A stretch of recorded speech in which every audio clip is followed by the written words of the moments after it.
she walked out the door. I knew this would happen. This has been brewing for some time. I noticed the signs for several months. She was distant, then irritable, then indifferent, then confrontational. No matter what I said or did, it didn't help. There were very few good times during those months. In fact, the good times were when we were with friends. It distracted us from our miserable lives. My name is Kurt Randolph, and she is my wife, Sue. Well, she's my wife for a little while longer. I have already spoken with a divorce lawyer to draw up the divorce papers. 26 years of marriage end not with a bang, but with a cry.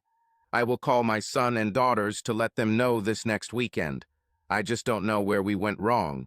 26 years of marriage, all but the last few have been good, not great, but good. Life was not full of pleasures, but we had a good life. Our children, Glenn, Julia, and Rachel, are all healthy, well-adjusted young adults. 2 of them are still in college, and 1 graduated 6 months ago. Maybe this was the catalyst for our problems. The empty nest syndrome started when our first child went off to college. It affected her more than I thought. She changed dramatically. Although our sex life was never very high, we enjoyed each other's bodies. Well, until about 3 years ago. Since then, no matter how much I hinted, made moves, or begged, nothing happened. It was menopause, and I had to deal with it, which meant sex would no longer be a part of our life together. Needless to say, this led to many heated arguments. I finally gave up and decided not to argue about it anymore. Why would I want to be intimate with someone who doesn't want me? And then, a few months ago, she changed again, and not for the better.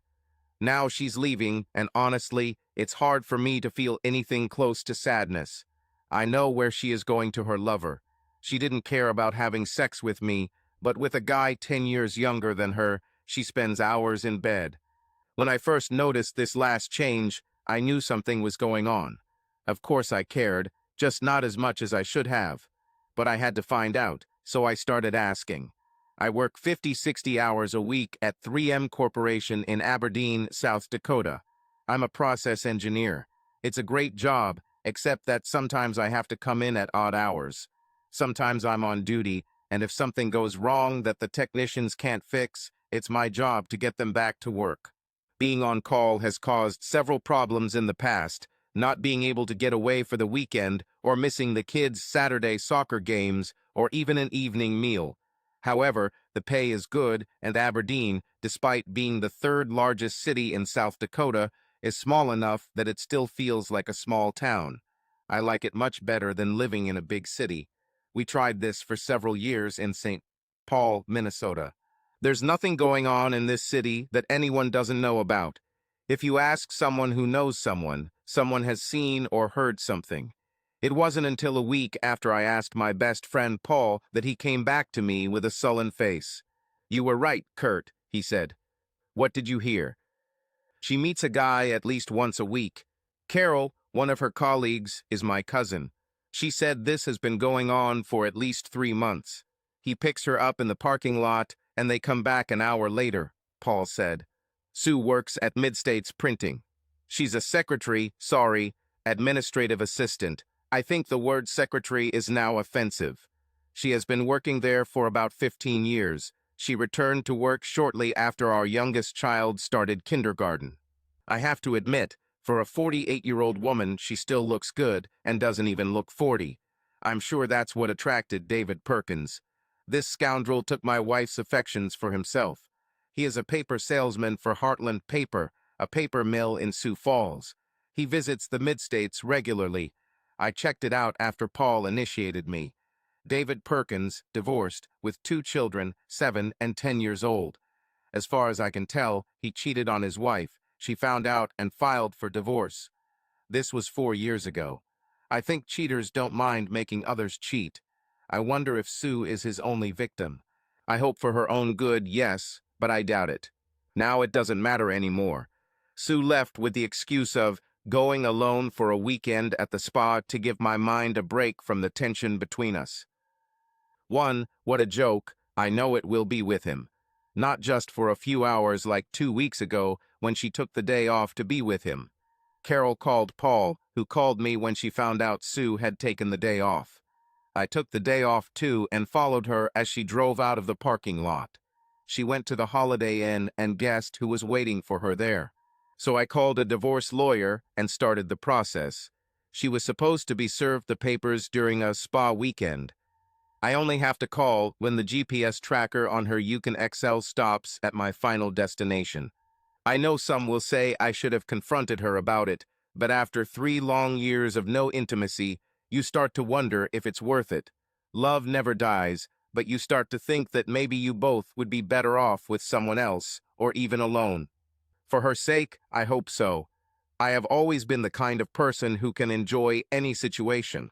Why live your life focusing on the negative when there is so much good around you every day?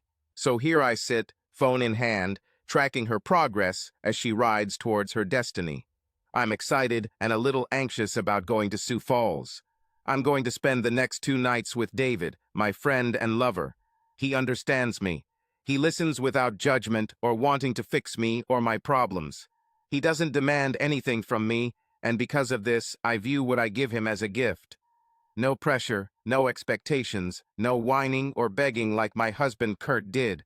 He just doesn't understand.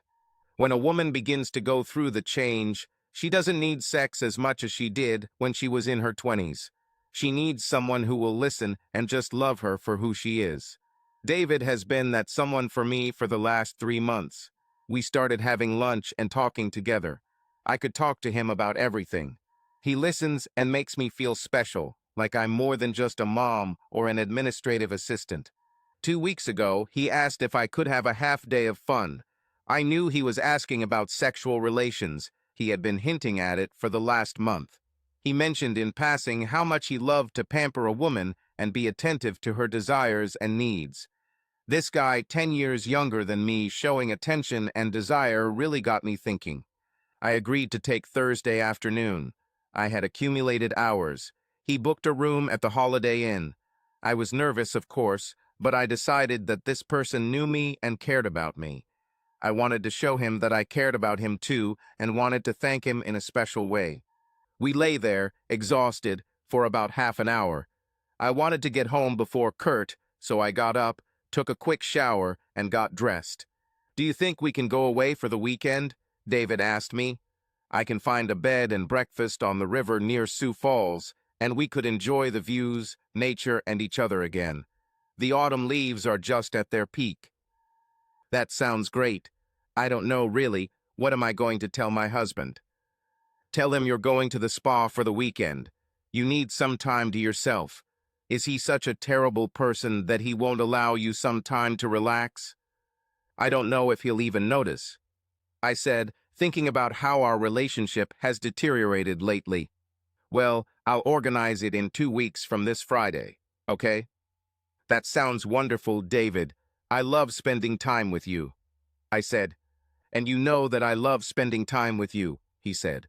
I left thinking that we would meet again in a couple of weeks. I drove straight home, returning around the usual time. Of course, Kurt was gone. He always works late. I felt a little guilty when I walked through the door. This was our home, which I shared with my husband. I walked through the living room into the kitchen and saw a large photograph of the whole family hanging over the fireplace. Then I saw our wedding photo in a frame sitting on the mantelpiece. I stopped and looked at both photographs. What have I done? I thought. I know Kurt and I don't get along, but is that a reason to cheat on him? I shouldn't do anything that will raise suspicions. I'll just do everything as usual. I went into the bedroom and changed into jeans and a t-shirt, putting the clothes in the laundry basket. Then I went to the kitchen to start preparing dinner. I decided to make one of his favorite dishes, stuffed chops and mashed potatoes. I remember that day very clearly. This was the last nail in the coffin of our marriage. She was in the hotel room for more than 3 hours. I'm not stupid. I know what they did. It broke my heart. It's been over 3 years since we've had any form of intimacy. She didn't even want to kiss me because that always leads to you wanting sex. The most I got was a quick peck on the lips, and even that didn't include a hug. I drove around the city after I saw her leave the hotel. I didn't want to go home. I didn't know what I would have done to her in the emotional state I was in. At 8:30, I pulled into our garage, turned off the car, and sat there for a minute or two. She opened the door from the kitchen to the garage as I was just getting out of the car. "What were you doing? Did you stop by a few minutes ago?" she asked. Spoke on the phone," I said. Thus began the lie. "I made dinner, but it's already cold. I wish you'd call when you're going to be so late," she said in an irritated tone. "Sorry, there was a problem that I didn't know how to solve. I may have to stay late a lot in the near future." It wasn't a lie. I didn't want to be around her. That was 2 weeks ago. Now she's off for her spa weekend. I've been coming home late every night these past 2 weeks, and on the weekends I've been spending time working in the yard and winterizing the house. We were like roommates, but not for long. As soon as she gets to her destination, I'll call Tom Andrews, the sheriff. One of the benefits of living in a small town is that you know a lot of people. Tom and Marcia were friends. We visited their home many times and vice versa. I spoke to him a couple of days ago and asked if he could serve the divorce papers on my wife. He was shocked until I filled him in on the details. "I'm really sorry to hear that, Kurt. You and Sue have been together for a long time." "Yeah, well, for the last 3 years we haven't been together physically at all," I said. "3 years? Wow. I guess now that you said it, the last few times we went out with you, there seemed to be some tension between you two. Now she's spending time with someone else. Half of me wants to hurt her, the other half says there's no point in wasting energy on someone who doesn't love you anymore." "Sorry, Kurt, so when do you want her papers served?" "Looks like Saturday will be the day. She's leaving for a spa weekend on Friday. I'll find out that night where she's staying. I'll track her Yukon GPS and see where it's staying." It's over a 3-hour drive from Aberdeen to Sioux Falls, where David had booked a bed and breakfast, so I ate fast food along the way. I arrived a little after 9:00. David must have been waiting for me because he came out as soon as I pulled into the driveway. Knowing that he was waiting for me warmed me inside. "I thought you'd never come," he said. "I was afraid Kurt would stop you from having your spa weekend. He doesn't own me, and I wouldn't miss this for anything. I've been waiting for this since we talked about it 2 weeks ago." "Well, they just started ice cream in the cafeteria. Let's hang out, and then we'll get your bags," David suggested. "It sounds great." This is another indication that David wanted more from me than sex, unlike Kurt. He did not offer to go straight to the room. After getting to know the hosts and other guests, we fed each other ice cream with cherries and whipped cream. I could tell David was eager to get started by the way he touched and fondled me frequently during the meeting. The guest house was beautiful, and the hosts and other guests seemed very friendly. After we ate our ice cream, we took my bags to our room. Our room was probably the largest of all the rooms available and overlooked the river. I was sure that tomorrow afternoon, in the light of the sun, with bright autumn colors, the view would be simply stunning. Sue's GPS stopped. I checked the address and found that it was a boarding house. Now I knew where to deliver the documents. I called Tom. "What's up, Kurt?" "I'm kind of numb.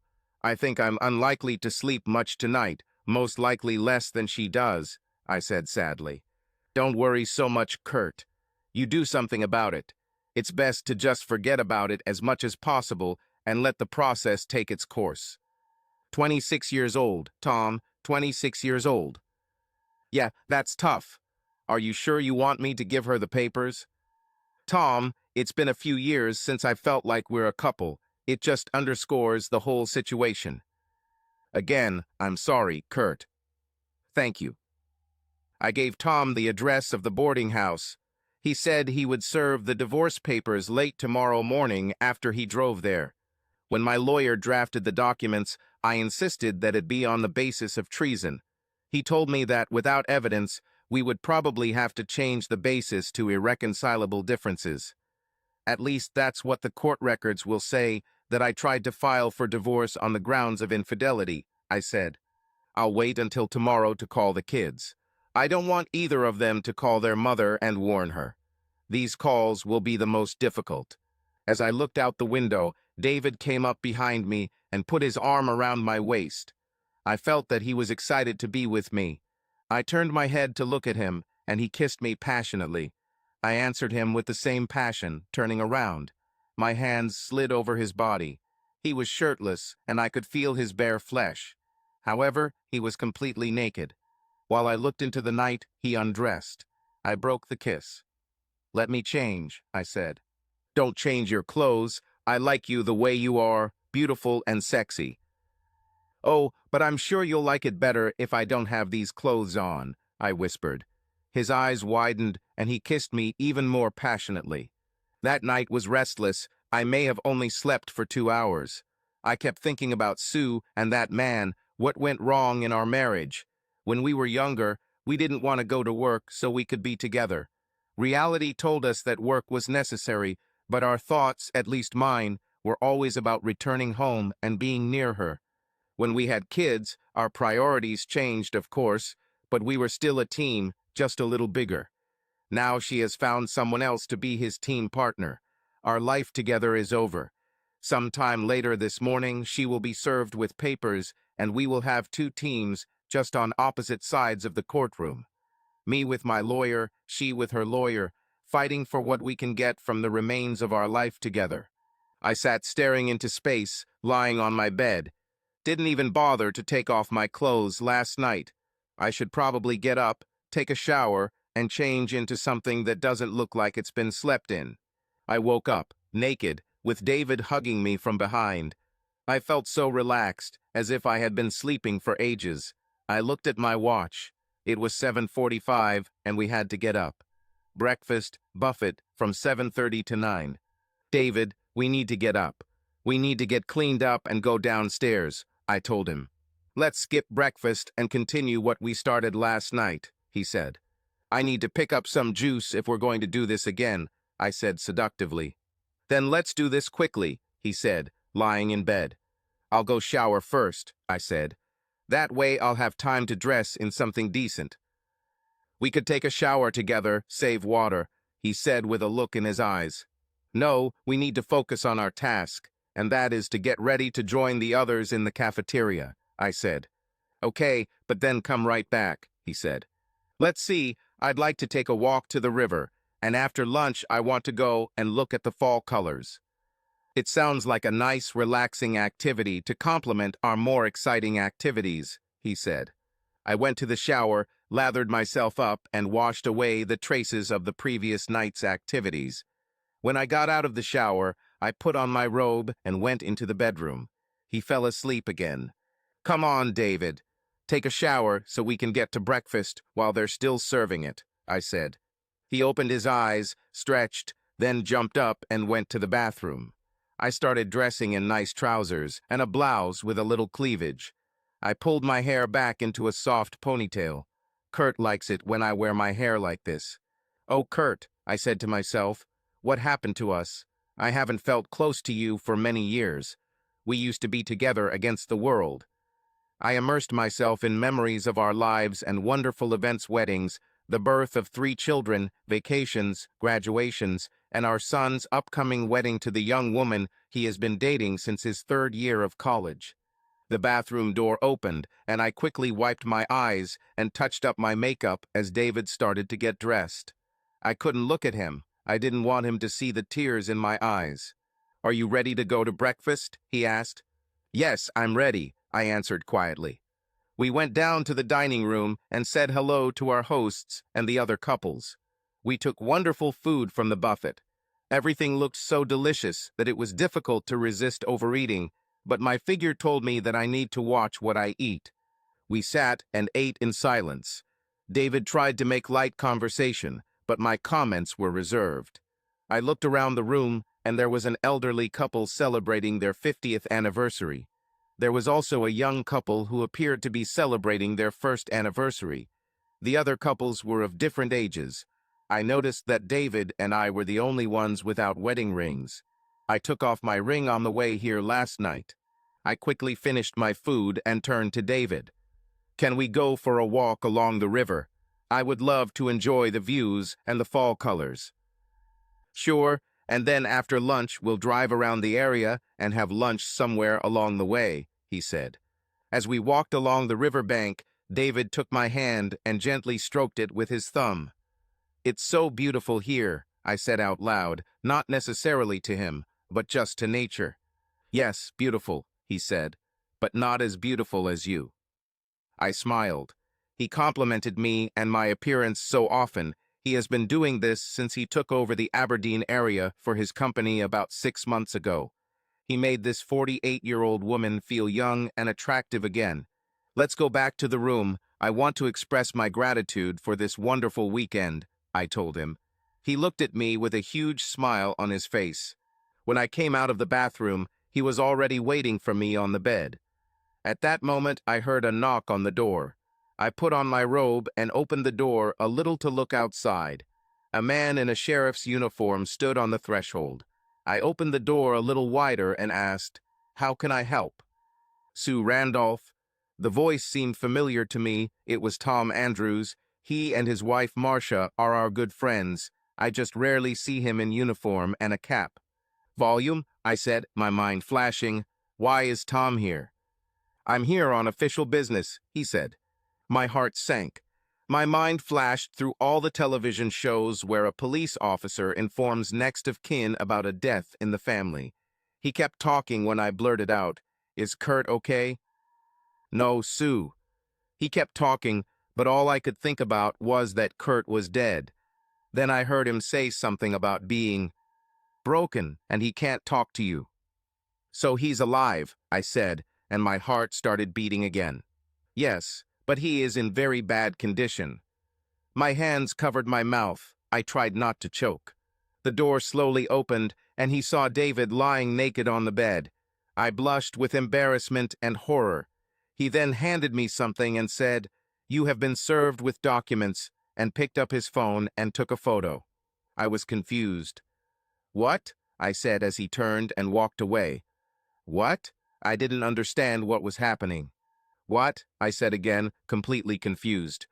Oh God," I said, falling to the floor. "Look on the bright side, Sue. Now we can be together without having to hide," David said. Oh God," I repeated. After a few minutes on the floor, I stood up and grabbed my phone. I tried to call Kurt, but he didn't answer. Tom just called me. He told me that I was right. She was there with a man. He was naked on the bed, and she was in a robe. "Thank you, Tom. I appreciate you doing this for me," I said blankly. "Are you going to be okay?" he asked. "I don't know, Tom." "I'll call Marcia and ask her to come to you," he said.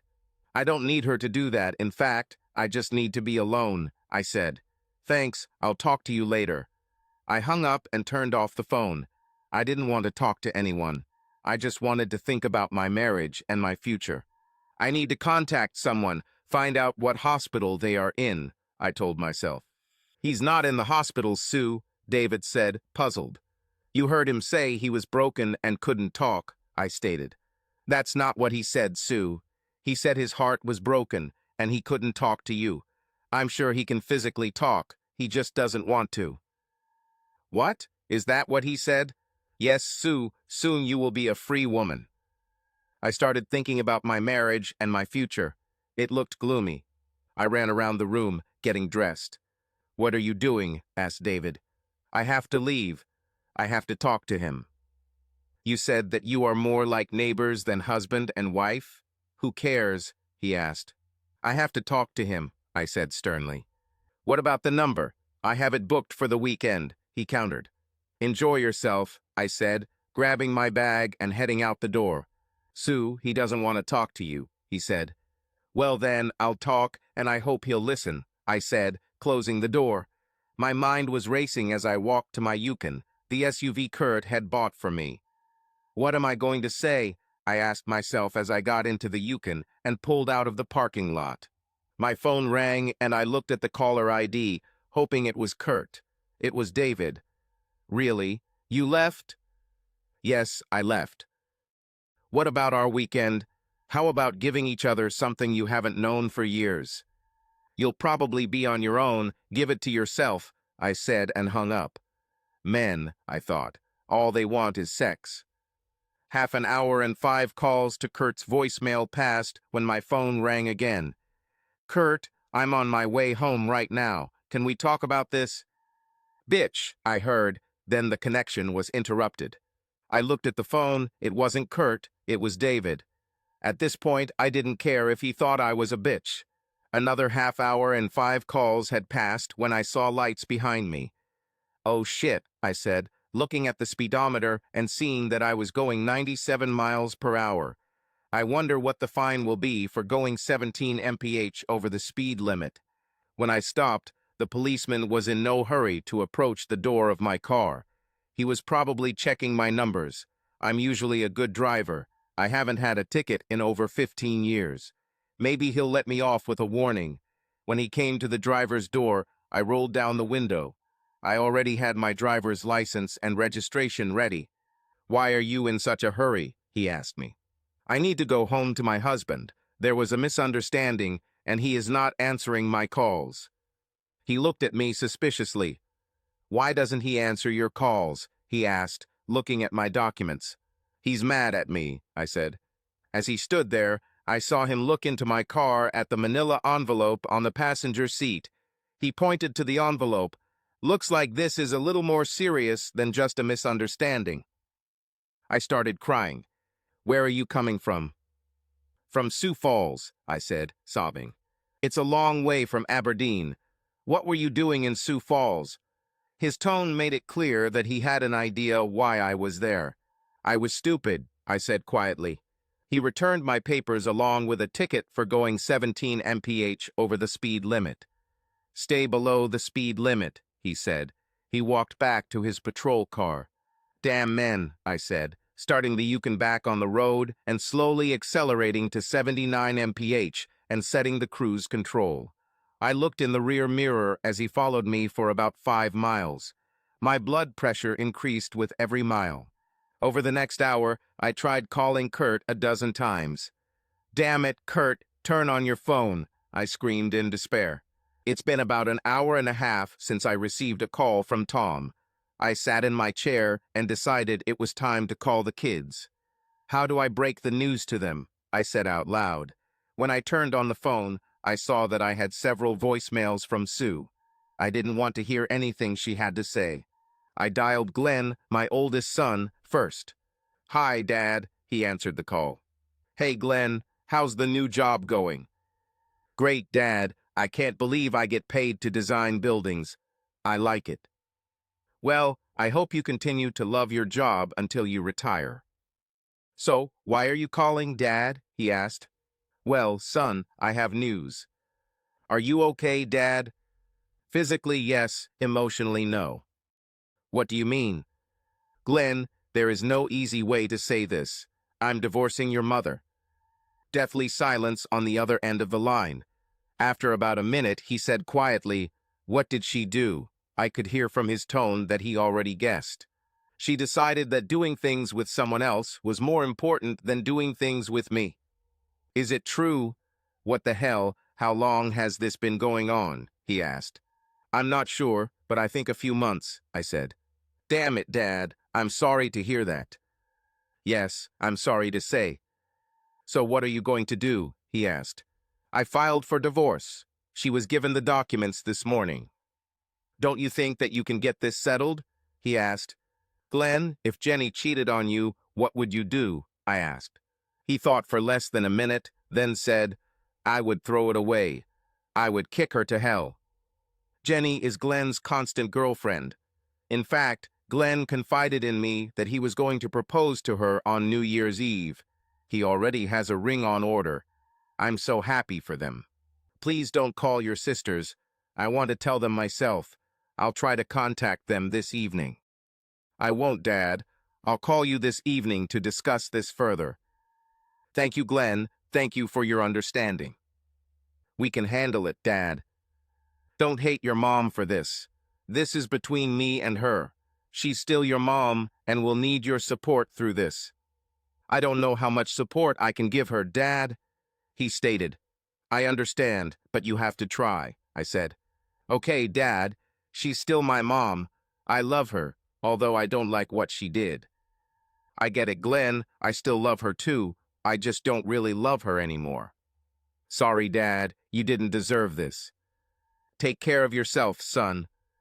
You too, Dad. Bye. See you later, Dad. I hung up and sat there staring into space. I was lost in thought. At that moment, my phone rang, and I answered without thinking. Hello, I said. There was a few seconds of silence on the other end of the line. Then the voice said, Kurt. Oh, Kurt, thanks for answering. We need to talk about this. I ended the call.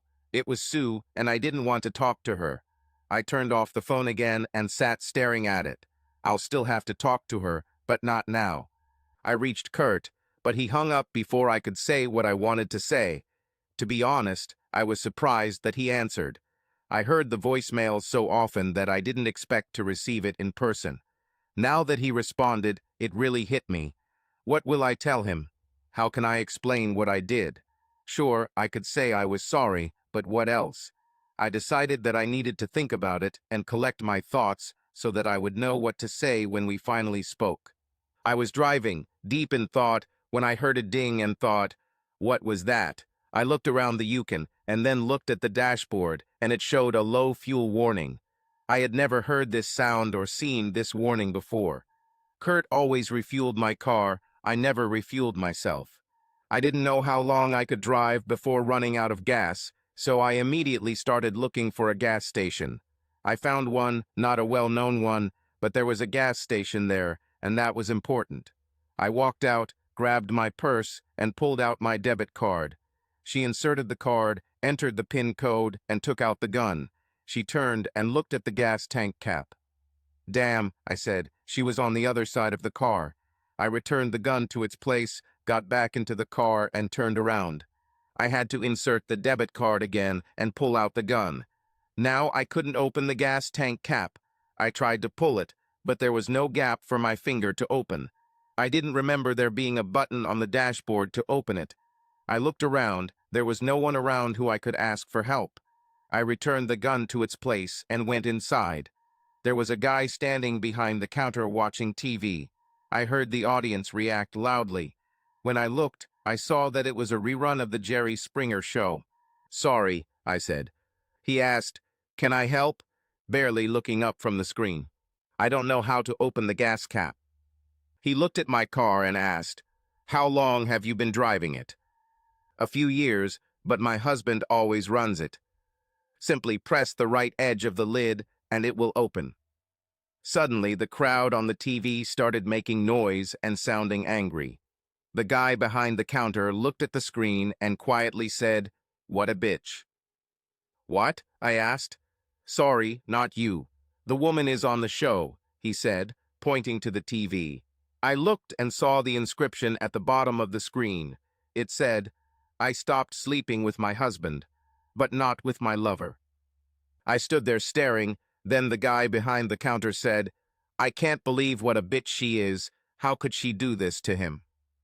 I felt the need to protect her. Maybe she needed to feel beautiful. If her husband doesn't make her feel this way, then she should just divorce him.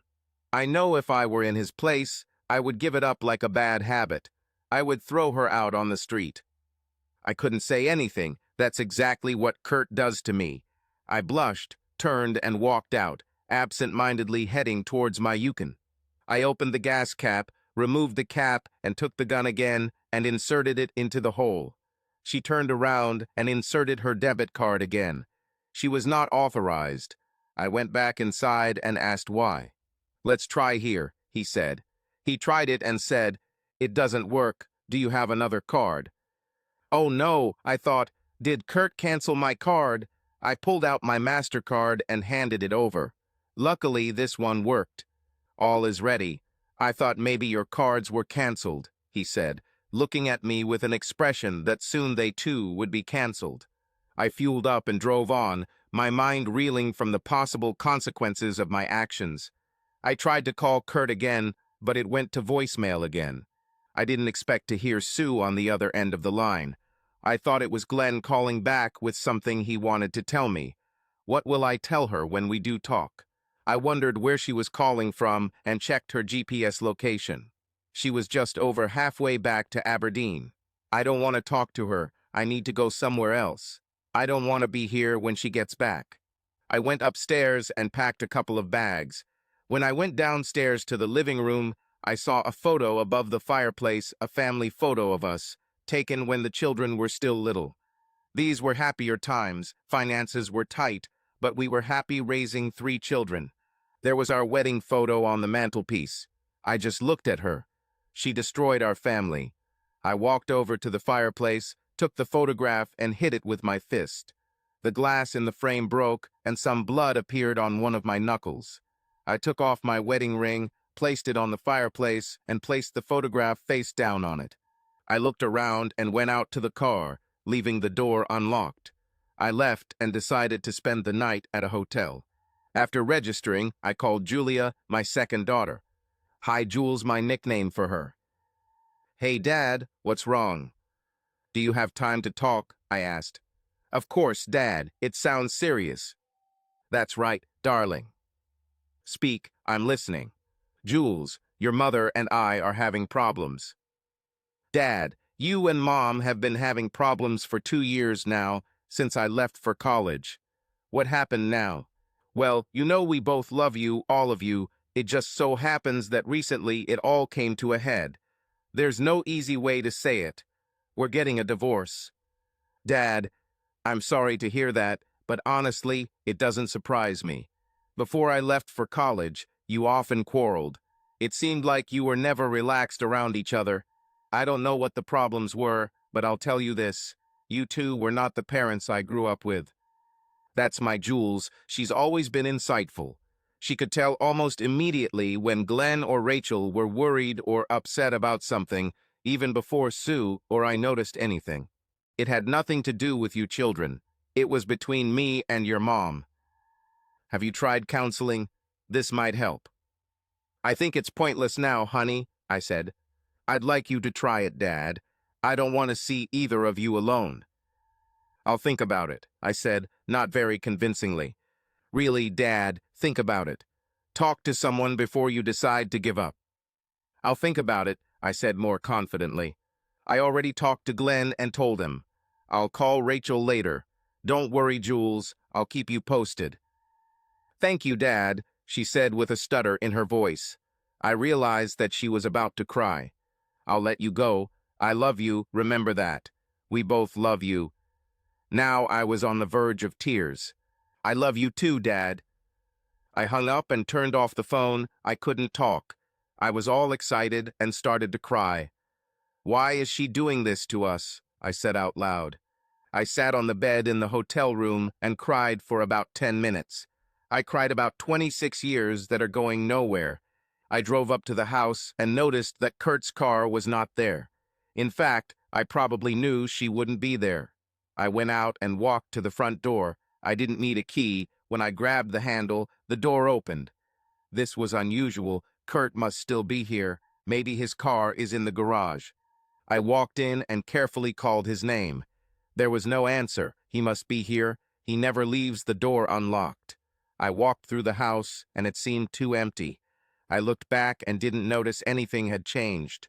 I looked at the fireplace and saw the family photo still hanging there, reminding me of better times.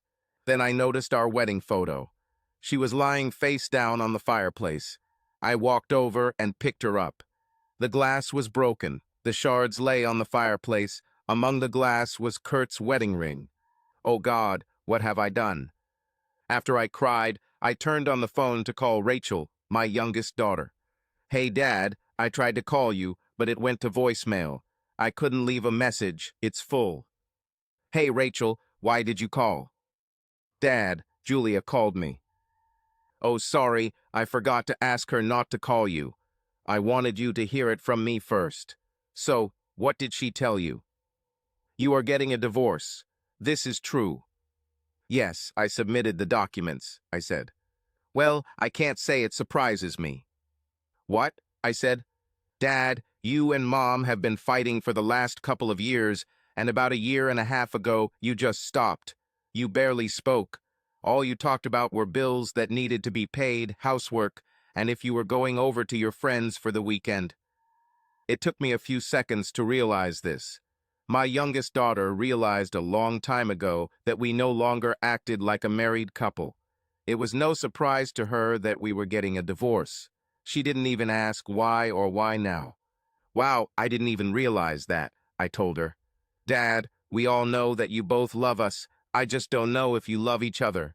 If you love, then don't show it. Dad, you have to do what makes you happy.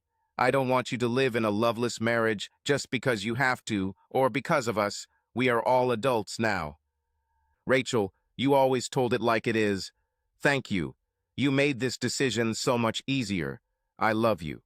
I love you too, Dad. I will always support you. You are my dad. I was out of breath. I have to go, I said. I'll call you tomorrow. I hung up and turned off the phone again. Now, I really didn't want to talk to anyone. My phone rang, I looked at it, and saw that it was Julia calling. How will I talk to her? What will I say? On the third call, I answered, "Hi, Julia, how are you?" How are you? Is that a more important question? Fine, why? I asked, hoping Kurt wasn't talking to our kids. Dad called me, she said. What did he say? I asked, still not sure she knew. I hope she didn't know anything. He said you were getting a divorce. I gasped. We're not getting a divorce. It's just a misunderstanding. Well, it sounded more serious when I talked to him. We'll get through this, I told her, trying to convince myself too. Rachel said he already applied, she told me. Yes, they gave them to me this morning, I said sadly. I know before I left for college, there was a lot of tension, and you two fought a lot. Rachel said that after I left you stopped arguing and barely spoke. Did it really last that long? After years of fighting and tiptoeing around each other, it was actually nice not to have to fight. We were just minding our own business, deciding what needed to be done. I think you and Dad should go to counseling. It can help you rebuild your relationship, she said. It's a good idea. I will discuss it with him if I can talk to him, I said. What do you mean? I keep trying to call him, but he doesn't answer. I'm at home now, and he's not here. Do you know where he went? Did he tell you when you were talking? No, Mom, I thought he was home with you. No, he's gone, and if I know your father, he's gone somewhere where I won't find him. I wondered where he might have gone, perhaps to a hotel or to friends. I need to check if he brought a change of clothes. I went into our room and saw open cabinets and drawers. Julia, I need to find your father. I'll call you if I find him. If you hear from him, please tell him to call me. Okay, Mom, I'll call you tomorrow if I don't hear from him before. Thank you, Julia. I love you. I know, Mom. I love you too. I wasn't really hungry, but I hadn't eaten anything all day, so I ordered pizza for delivery. I thought about what Rachel said. We haven't really been a couple for the last 3 years, damn menopause. Why couldn't she take hormone replacement therapy? This could eliminate many problems. That's when it all started. Her doctor told her it would help her get through menopause, but she didn't want to take the medication. Even after Rachel was born, I had to use condoms because she didn't want to get pregnant again and also didn't want to be on birth control. I like the feeling of not using them when we were trying to have kids, so I decided to get a vasectomy instead of using condoms. When the pizza arrived, I was sitting on the bed, watching TV and eating the pizza. I can say there is nothing to watch on Saturday nights. My mind was occupied with other things, it was just background noise. I turned on the TV, but found nothing to distract me from what I was experiencing. My mind was spinning, and the TV was just background noise. Seeing the empty closet and drawers really made me realize the seriousness of what was happening. It's strange that receiving the divorce papers didn't make me realize this. Having a real physical sign that my husband was gone meant that I couldn't just wiggle my way out of the situation. My marriage may really be over. I couldn't cope with the empty drawers and closet tonight. I slept in one of the children's rooms. Oh God, I need to call Glenn and Rachel, try to get them on my side. Maybe if they all talk to Kurt, They can at least get him to talk to me. Maybe he'll even consider marriage counseling. I picked up the phone and called Glenn. He called 4 times before anyone answered. I heard, "Glenn, this is your mom. You need to talk to her." It was Janie, Glenn's steady girlfriend and his future wife. He confided in Kurt and me that he was going to propose to her on New Year's Day. "I don't want to talk to her," I heard in the background. "Glenn, take this phone. You need to talk to her," she said. Then to me, "He'll talk to you now, Mom." I think this answers one of my questions. Kurt must have told him why he was divorcing me. "Mom," he said without emotion. "Oh, Glenn, you have to help me get your father to talk to me." "I don't even want to talk to you. Why should Dad?" he said. "Oh God, this could ruin my relationship with my son as well as my husband," I thought.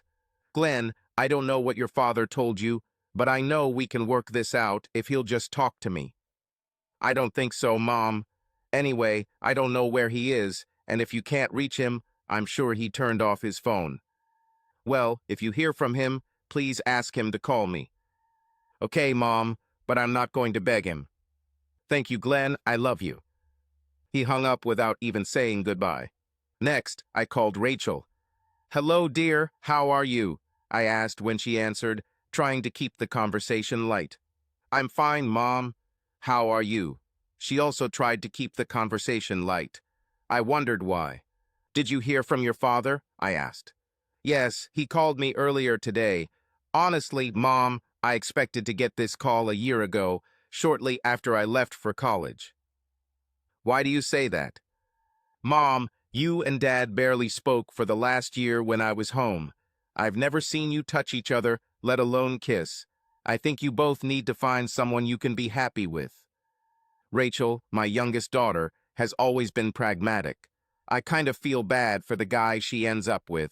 She'll definitely tell it like it is, and if he doesn't like it, she doesn't care. However, maybe she will find someone who will put her in her place. "Well, if you could ask him to please talk to me, I would be very grateful. I think he will listen to you." She is his youngest daughter. Of course, he will listen to her. "Okay, Mom, I hope he calls you." "Me too, Rachel, me too," I said, ending the call. My son was angry at me, and my youngest daughter didn't seem to care whether we got a divorce or not. Wow, I really ruined everything. I stayed up until midnight and didn't receive a single call from my kids or husband. I decided to go to bed alone. I stayed in Julia's room, which gave me some comfort as she at least wanted us to go to counseling. I was exhausted. The truth is that I haven't slept much in the last 2 weeks, and I'm very tired. The adrenaline of the day has dried up. I went to bed and slept soundly until 11 a.m. on Sunday. I took a shower and didn't shave. As I sat down to eat my reheated pizza, I decided to call my kids and let them know I was still alive. They were all happy to hear from me and also told me that Sue had called and asked me to call her. I decided today is the day. We'll talk, and if hell doesn't freeze over, I'll move forward with the divorce. I dialed the number I knew so well, and she answered on the first ring. "Oh, Kurt, thanks for calling. First, I want to say that I'm sorry. The kids asked me to call you."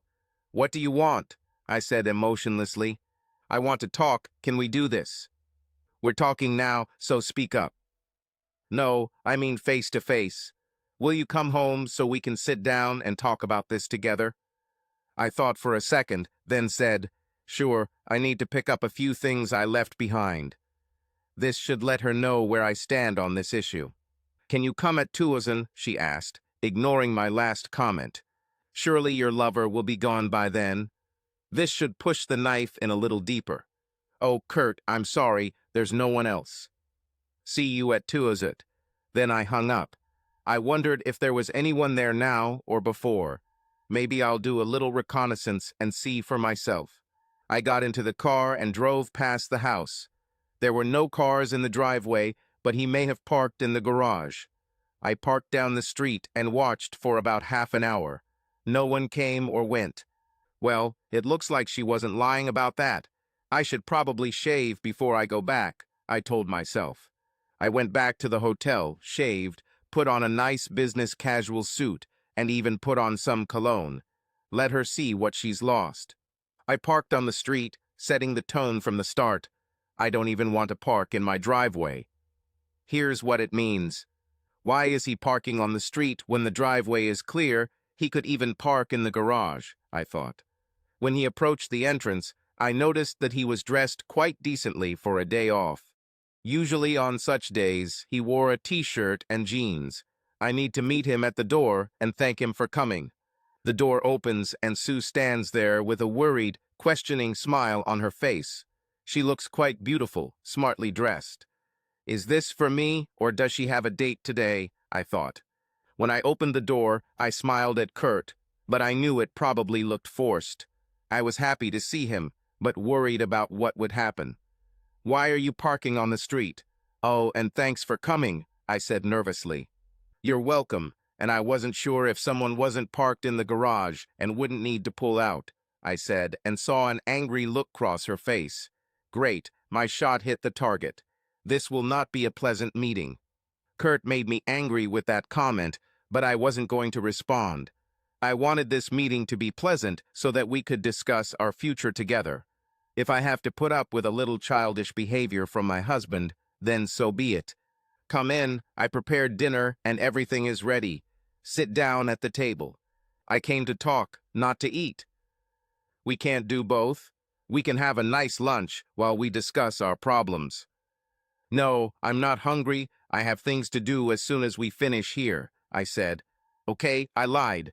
I didn't have anything to do, but she didn't need to know that. Is it because he already has a date? I thought. It's only been a day, and he's already dating some bitch after he leaves here. Oh, I said. Well, could you call and cancel your date, whoever it is with? I immediately regretted saying this. I don't have a date. I don't date when I'm married, unlike some people I know, I told her. This made me angry. Oh shit, I thought. I just ruined this meeting. How could I tell him that? Sorry, Kurt, my emotions are getting the best of me. Did they get the best of you on Friday night and Saturday too? I asked her. Oh God, I'm so sorry, Kurt, please forgive me. I don't think that will ever happen, Sue. As I said this, I saw her shoulders sag. She may think she's defeated now, but I'm just getting started. Well, you asked me to come here to talk, let's talk. I walked into the living room and sat down in a chair, and she sat down opposite me on the sofa. Okay, Kurt, I'm really sorry, she said. Are you sorry for what you did or for getting caught? I sat there and thought, what of this? To be honest, I'm sorry I got caught. If I hadn't been caught, I would still be there until tonight. But I'm really sorry that I hurt him, now that he knows. I'm sorry I hurt you, I decided to say. That doesn't answer my question, Sue. I realized that she was wrestling with a real question in her mind. Kurt, I don't know, I said quietly. Sue, you need to answer all my questions honestly. If you lie to me, we will never be in a relationship again. I will, Kurt, ask me anything. Did you feel guilty Friday night when you drove to Sioux Falls? Yes, I said honestly. Where did you meet him? How did it come to this? He is a salesman who comes to our company once a week. He was always very nice to me. So how do you go from a few minutes once a week to going with him on the weekend and having sex? When Kurt said the word sex, I winced. It really was just sex. I liked David, but it wouldn't go anywhere in the long run. After all, I'm married, at least for now, I thought. He invited me to lunch, and I agreed. There was nothing wrong with that. Tell me what's wrong with this. It would be okay if it was just one lunch, but we started having lunch together every week when he came over on business. How long did it last? This went on for several months. You didn't think there was a problem with that? He was so sweet and complimented me a lot. He made me feel young again. So all it takes to get you into bed is just compliments and being nice. I needed to say this because I couldn't get her into bed for more than 3 years. No, Kurt, we just got comfortable with each other, and then he asked me to go to the bed and breakfast with him for the weekend. So he was the first. He shouldn't be the first because I'm sure other men have been nice and complimented you too. When was the first time? I've never done this before, Kurt. You have to trust me. No, I shouldn't trust you, I said loudly. When was the first time and with whom? Friday night, with David. She did it. She lied. You don't spend hours in a hotel room just talking. I stood up without saying a word and walked towards the front door. Where is he going? I thought when he stood up and began to leave. He heads towards the door. Kurt, don't go. We're not done talking yet. I got up and followed him. He turned and looked at me with a mixture of sadness and hatred on his face. Sue, you lied to me. I told you that if we have any relationship, you must answer my questions honestly. You lied, Sue, you lied. Oh God, I really lied, I thought. How did he find out about our time together a couple of weeks ago? God, I'm stupid. Of course he knew. How else would he file for divorce if he didn't know? I fell back onto the sofa, holding my head, crying. Sorry, Kurt, I really lied. We were together once before about 2 weeks ago. I took the day off, and we went to the hotel. How did he know about this time? He worked late that night, and I even cooked his favorite dish, which went cold while waiting for him to arrive. Oh God, he really knew. He came home late on purpose, and I yelled at him for not calling me, I thought. So where do we go from here, Kurt? I asked. You need to get yourself a lawyer, and we'll get a divorce. Are you going to throw away a good marriage over this? Yes, 23 years of a good marriage down the drain. It's been 26 years, Kurt. He couldn't even remember how many years we had been married. Yes, but only 23 years were good. The last 3 years were a waste of my time. Now I was angry. He thought the last 3 years were a waste. How could he think that? I flared up. Damn you, Kurt. Not for the last 3 years. What does he say? I thought. Then I said, Huh? Not the last 3 years? What do you mean? I mean, we haven't had sex in over 3 years. So that's what it's all about, sex? Yes, in sex, you can give it to someone else, but you have been denying it to your husband for more than 3 years. How many times have we discussed this, talked about this, argued about this? I thought about this. We haven't really had sex or any kind of intimacy in over 3 years. I had no desire or need for this when menopause began. So you're throwing away our marriage. Rachel noticed it much earlier than I did. She told me yesterday that I should do what makes me happy and that I can't live in a loveless marriage just because that's the way it's supposed to be, I told her. So you're throwing away our marriage. What do you think we should do, Sue? Julia thinks we should go to counseling. I think it's a great idea. Where does this lead, Sue? May we live happily until the end of our days. Okay, I remember these vows. I also remember, leave everyone else. Have you forgotten about that, or is it not important? As far as I'm concerned, once you've broken your vows, everything else doesn't matter. But I still love you, Kurt. You have a strange way of showing it, I told her. Goodbye, Sue. Get yourself a lawyer. With these words, I walked out the door. He walked out the door. All my plans for a nice dinner and conversation went down the drain. I hoped I could explain myself, make him see a side of me, how I needed to feel attractive and wanted by someone 10 years younger than me. I am no longer a young woman. I can no longer have children. I am slowly plodding towards the end of the road. I sat and cried. I don't know how much time passed, probably at least an hour.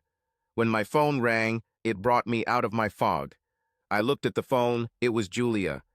Mom, are you okay? Have you talked to Dad? I asked him to call you. Did he call? Yes, Julia, he called. I asked him to come. He came. We quarreled, and he left. Oh, Mom, I'm so sorry. Did he at least tell you why he filed for divorce? I already knew why, Julia. He just said it clearly and frankly. So why? I needed to accept the facts. Sooner or later, everyone will find out. There is no point in hiding it. I cheated on him, I said in a quiet voice. What? I was stupid, and he found out. He even sent me documents when I was with that guy. I'm so ashamed. I never wanted this to happen. Why was I an idiot?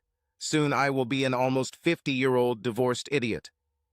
I started crying again. I can't believe I have any tears left. Oh, Mom, how could you? I knew you and Dad had problems, but how could you?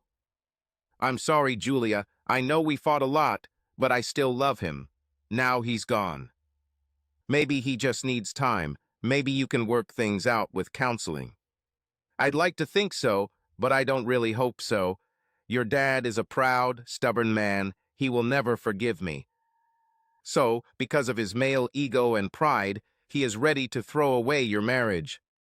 I asked him that too, but to be honest, it hasn't been a very good marriage for the last few years, and it's all my fault. I started crying harder and dropped the phone. Mother, mother, mother, Julia shouted. I picked up the phone. Sorry, honey, I dropped the phone. Mom, I'll come home. Maybe I can talk to Dad and we can discuss everything. Honey, I think this is a waste of time. I don't care, I'll come home. See you in a few hours. My daughter is coming home from college to try to convince her dad to go back to his cheating wife. What have I done? My selfish desire to be desired by another man has ruined my life, and my family is now paying the price. I just finished talking to Julia, and she's driving home from college to try to save our marriage. This can no longer be saved. 3 years of putting up with her bullshit had tainted my feelings about our marriage, and her betrayal, after 3 years of refusals, was the last straw that destroyed our marriage. I don't usually drink, but I decided to go to the nearest bar. I turned off the phone and left the hotel room. Let them try to find me. Julia arrived and tried to call Kurt, but the call went straight to voicemail. He turned off the phone. It was already late, and I decided that I wanted to go to bed. Tomorrow I'll call work and say I'm sick. I'll try to find Kurt tomorrow. I spent a couple of hours sipping beer. I wasn't drunk, but I didn't feel pain either. I set the alarm on my phone for 6 a.m., then listened to my messages. There was a couple from my wife, standard apologetic whining.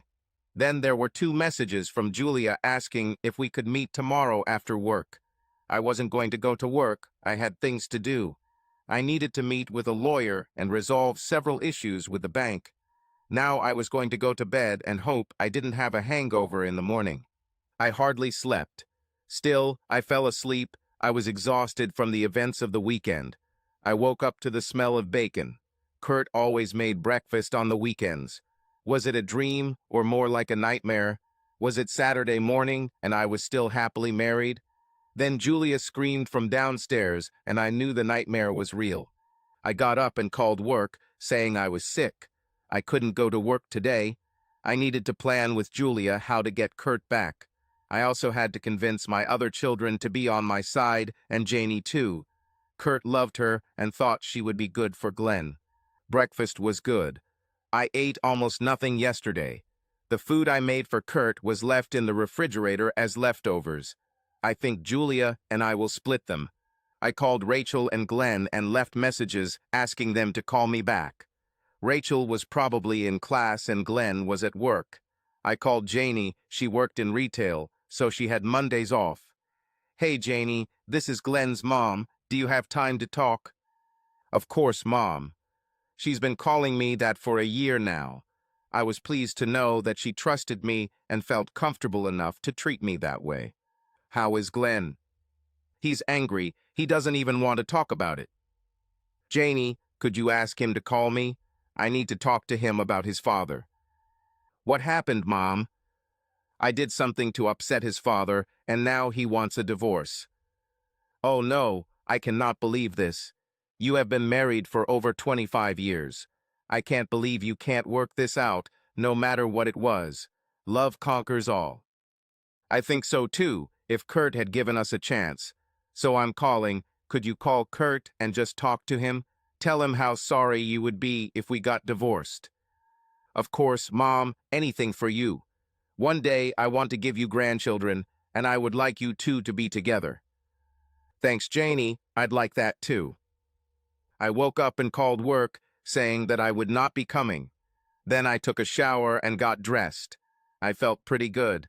My head hurt a little, but I could handle it. The first order of business was to have breakfast, and then call the lawyer to make an appointment. When I got through, he said he had time later in the morning. I could have gotten to the bank before then. After that, you will need to look for an apartment. I went to the bank and opened a separate account, paid off the credit card, and split our funds, putting half into my account. I left the bank, turning on my phone to find a list of apartment complexes. As soon as I turned it on, I received a notification about voicemails and messages. Julia called and texted me. She wanted to meet. I was a little angry that Sue made her drop out of college to come home and help her deal with this. I called her. "Hi, Jules. You shouldn't have dropped out. I came home to try to save your marriage. This is between your mother and me. You don't need to get involved. Dad, this is our family. I'm trying to save it." I thought about her words and replied, "We will still be a family, even if your mother and I are no longer together. It won't change that. Dad, can we sit down and talk? I want to hear your side. I've already heard my mother's." "Okay, let's have lunch. How about Applebee's at 12:30? I should have finished my meeting with the lawyer by now," I thought. "Of course, Dad, I'll see you there." "Only you, Jules, not your mom," thinking that Sue will come if I don't tell her not to. "Okay, Dad," she said, somewhat disappointed. After meeting with the lawyer, I was in high spirits. He said that with the photo Tom took when he handed Sue the documents, he believed that getting a divorce on the grounds of infidelity would not be difficult. I didn't see her and didn't want to see her. If it helps me get a 7,030 divorce, I don't care what's in the photo. I asked the lawyer a few procedural questions, and he said, "Now it's up to Sue and her lawyer how much they challenge this. Then the judge will decide."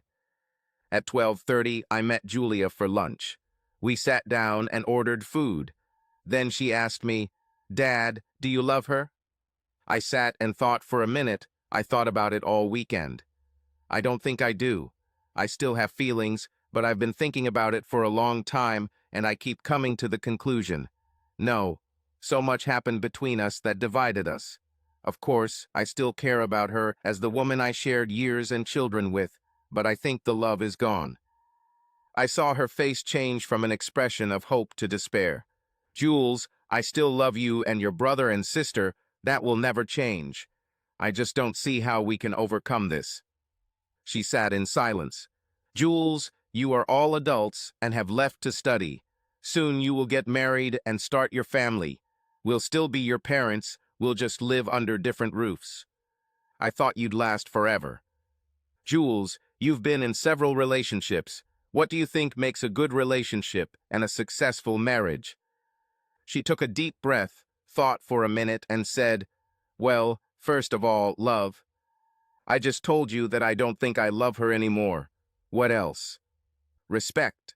Do you think I have much respect for your mom now, and do you think she has any respect for me, knowing what she did?" "I don't know." "What else?" I asked. "Commitment," she said. "What do you mean by that?" I asked. "Staying together when times get tough." Tough times have been going on for over 3 years, Julia. You know that. How much longer do I have to endure? I don't know. Okay, what else? Patience and forgiveness. I've been patient with her, but I don't think I can forgive her for what she did. It was just one time, Dad. No, it wasn't just one time. Maybe it was the same guy, and I'm not sure about it, but it was at least one time plus a whole weekend together. She said it was a one-time thing. You need to talk to your mom about this. What I say won't change your mind. What else do you think is important for a good marriage? Honesty. Do you think your mom was honest with me? No, so I guess another aspect is trust. I'm sure you won't trust her anymore. No, I don't think I can. What else? I asked. Good communication. Jules, before you left for college, what do you remember about our interaction? You were either arguing or barely talking. Is there anything else that makes a good marriage? Unselfishness, the willingness to do for your partner what you yourself do not want to do. That's a good point. You missed one aspect. What do you think this is? Well, of course, physical intimacy. This goes without saying. I wish you would ask your mom about this, see what she says. Julia looked at me with a puzzled expression. At that moment, the waitress came with our food. Jules, let's enjoy our food and change the subject. Let's have a great father-daughter lunch. Okay, she said. I noticed that she was trying to comprehend everything we had just discussed. By the end of lunch, we were talking about school, boys, politics, almost everything, but the elephant was still in the room. Jules, tell your mom to get a lawyer. This is the only way to solve anything. I'll tell you, Dad, she said resignedly. That afternoon, I went to Central Park. I sat on a bench, watching people and enjoying the autumn day. As I sat there, I thought about our conversation with Julia. She pinpointed many of the reasons why I was divorcing Sue. I just hoped this would all end quickly, but I had my doubts. Tuesday met me at work. I have to admit that my mind wasn't on work. Of course I thought about Sue, but also about that scoundrel who was wooing a married woman. He must pay somehow. Karma is an evil thing, but I wanted to help it. I needed to know more about David Perkins. All I knew was that he was a divorced 38-year-old man with 2 children who worked for Heartland Paper. So I called a private investigator. I gave him all the information I had on him, paid the deposit with a debit card, and told him to contact me when he had some information on him. I knew it was stupid to waste good money on bad things, but I needed information, and if Sue continued seeing him, it would add fuel to the fire at the funeral of my marriage. Around 3 o'clock in the afternoon, my friend and colleague Eric Van Dorn looked into my office and said, "Are you free for lunch tomorrow?" "If you pay, I'm free all week," I said. "No, I'm not crying. We go Dutch because you know what they say. Yes, yes, if you're not Dutch, you're not that good." He said this so often that I swear I heard it even in my sleep. "I'll come by tomorrow around noon, okay?" he asked. "Of course," I replied. Eric is our purchasing manager at the plant. A big name for a person who buys supplies. He's really good at it. If I didn't know better, I would think he was a woman because he loves shopping, especially with other people's money. Plus, he's Dutch, so he always finds the best deals. I wouldn't say he's stingy, but only because I don't talk bad about my friends. That evening, I sat in my hotel room, still undecided which apartment to rent. I didn't see it as much of a rush. I wanted a good one because I might have to live there for a while. My phone rang. It was a number I didn't recognize, but I answered anyway. "Hello, Father." It was Janie, not my real daughter, but after Glenn and her had been dating for about a year, I insisted that she call me Daddy. "Hey, Janie, how can I help you?" "You can forgive your wife," she said without apology. "It's not going to happen anytime soon, Janie," I said sharply. "Why not? Do you love her? Is she your wife? Doesn't she deserve forgiveness?" "Janie, this is not a conversation we need to have," I said sternly. "I think love can overcome anything, so I think you can get through this." "Janie, I don't mean to be rude, but the problems between me and Sue are our problems. We have to solve them. Don't interfere." "Ah," she hesitated. "Goodbye, Janie." I hung up. I was furious. Sue tried to make others feel guilty for not taking her back.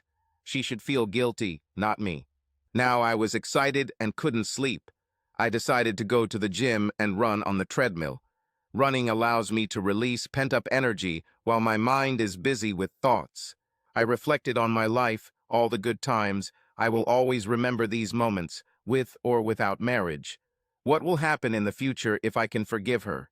All I could imagine was a constant reminder of what she had done, both in the last 3 years and the betrayal. I will always hold a grudge against her. What kind of marriage will it be? Will I always seek revenge for her actions? If somehow I decide to stay, what kind of marriage will it be? A repeat of the last 3 years? No thanks. I looked at the treadmill. I ran 4 miles and didn't even notice. Maybe I should get angry more often before running. It will help me run the marathon. I got off the path and dried myself off, heading back to the room. I'll sleep well tonight. I am exhausted now. Today I returned to work. I was distracted, but I still did my job. I was glad to be home, even though the house seemed so empty. Julia left back for college early in the morning. I did laundry to take my mind off my problems. As I was carrying a basket of clean laundry into our bedroom, my phone rang. I put the laundry on the bed and took out my phone. It was Janie. "Mom, I think Kurt is angry with me." I called him and said that he should forgive you, and he interrupted me abruptly. He is a stubborn person. "All men are like that, Janie," I explained. "Well, I think he's being stupid. You can overcome this." "I hope so," I said. "Sorry, Mom, Glenn just got here. I'll talk to you later." I regretted getting her involved. I didn't think Kurt would be rude to her. Guess I was wrong. I probably don't know Kurt as well as I thought I did. At lunch with Eric on Wednesday, as soon as we sat down, he said, "What's going on with you, Kurt?" "What do you mean?" I asked. "You haven't been like yourself for at least the last 2 weeks, and on Monday you called and said you weren't coming to work. That's not like you. You never miss work except for vacation." "I didn't think it was so obvious," I said. "For most people it's not, but for me it's noticeable." I was silent for a minute, then said, "I'm filing for divorce." "What? Seriously? You've been married forever." "No, only 26 years old, and we won't make it to 27. "What's happened?" "This has been brewing for a while, but the last straw was when she cheated." The restaurant seemed to go silent when I said this. Eric then said, "Damn, I'm sorry, Kurt." "Yeah, I'm sorry too." "Do you think you can make things work?" "No way. I'm angry at her for what she did to me these last 3 years. I'll never forgive that." 3 years? She's been cheating on you for 3 years? "No, but 3 years ago she stopped all intimacy. No romance, no flirting, not even begging changed anything.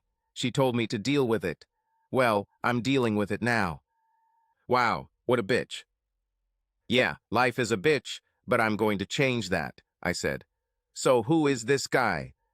"His name is David Perkins. He's a slick salesman from Heartland Paper out of Sioux Falls. He supplies paper for mid-states, so he visits every week. She's been meeting him for lunch for at least 3 months." "What a creep. I'm sure he knew she was married," he said. "Yeah, can we change the subject? I want to have a proper lunch, and this is getting annoying." "Certainly." The rest of lunch went well, and we didn't talk about my problems. Another day at work, things just happened by inertia. The boss called me into his office. "Sue, what's going on? You don't look like yourself." "Problems at home. I don't want to go into details," I said. "Well, don't let them affect your work. If you need to take time off to sort it out, tell me." "No, everything will be fine." "Sorry, I'll focus on work," I said. "Okay, thanks. I need a Sue I can rely on." "You will have it," I said. The rest of the day I focused on work. It really helped me forget about my problems for a while. After work, I came home again to an empty house. On Thursday at work, I kept track of the time. David usually arrived around 11:30 on Thursdays. What will I tell him? What will he tell me? When he entered, I flinched. He looked at me without emotion.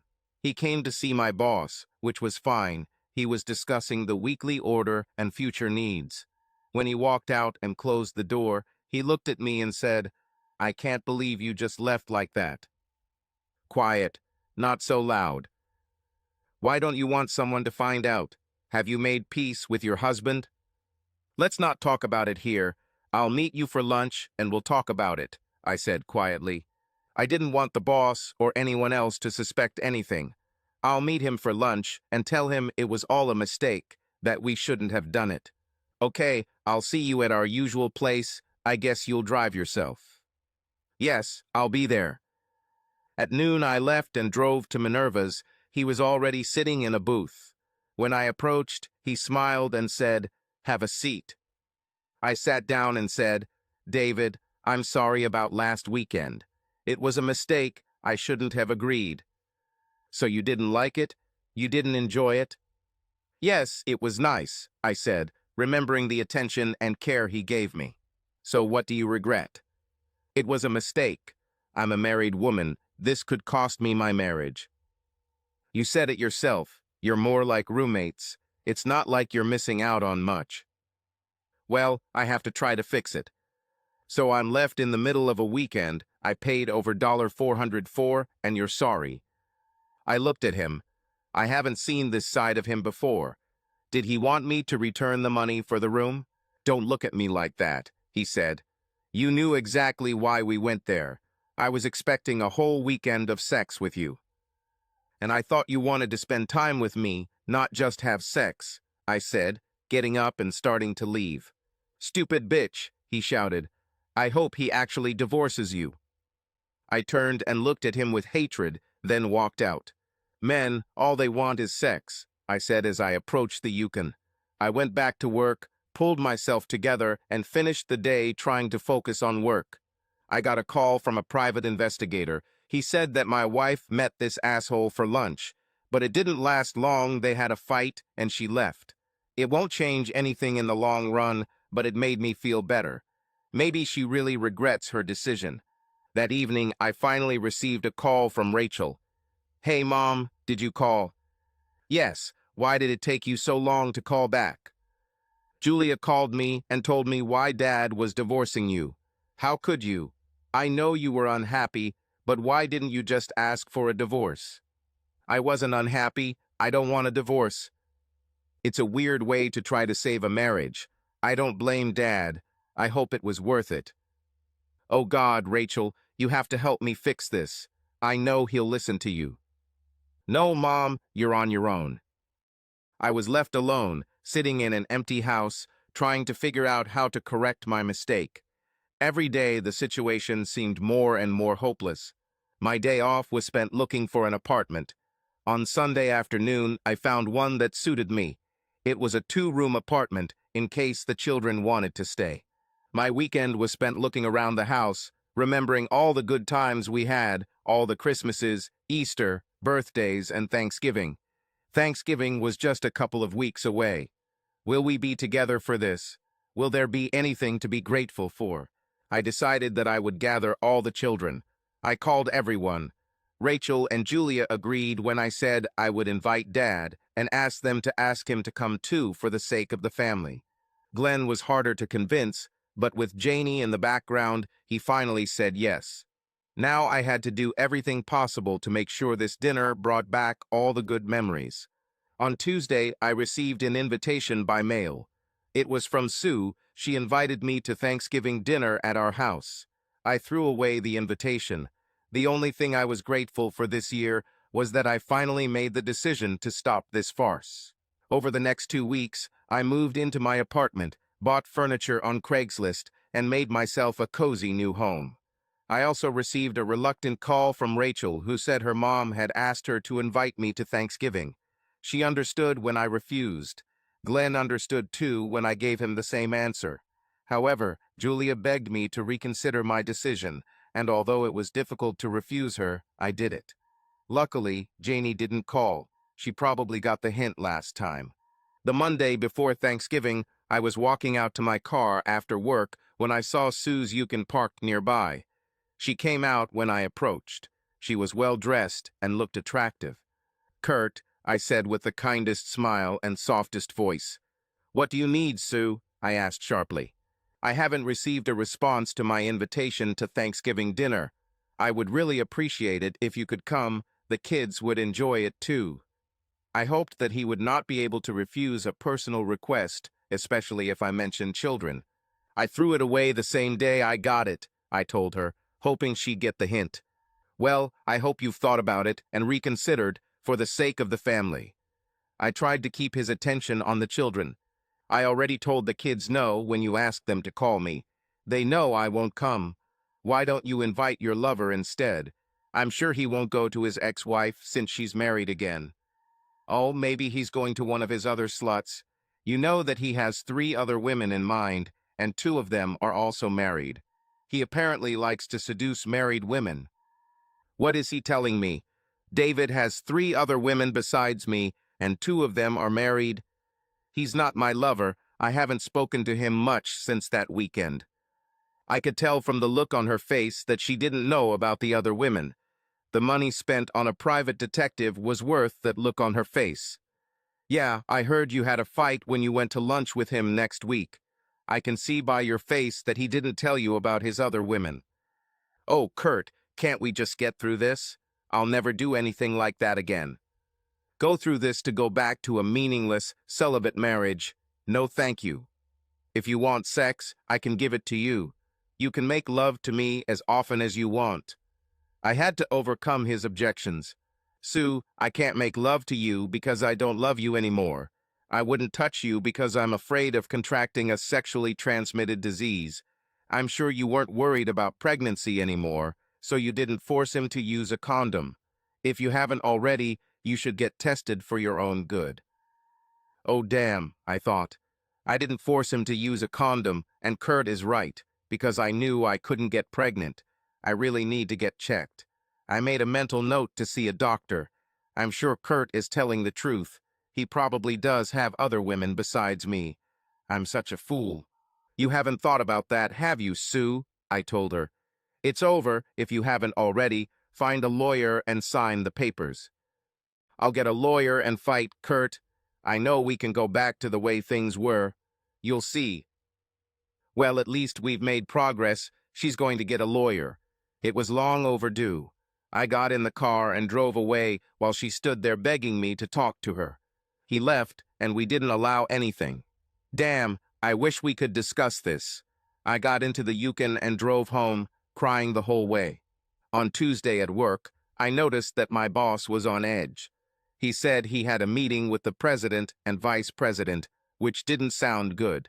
After the meeting, he came up to me and said that in the afternoon, there would be a mandatory meeting for all employees of the plant.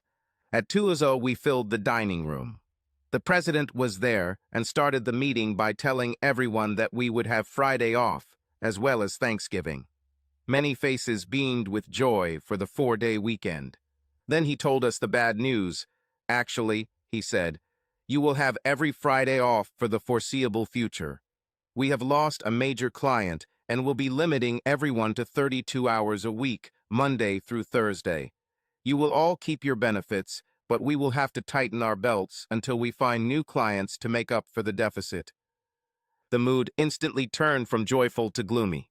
When I returned to my desk, the boss talked to me, asked if I knew anything about 3M.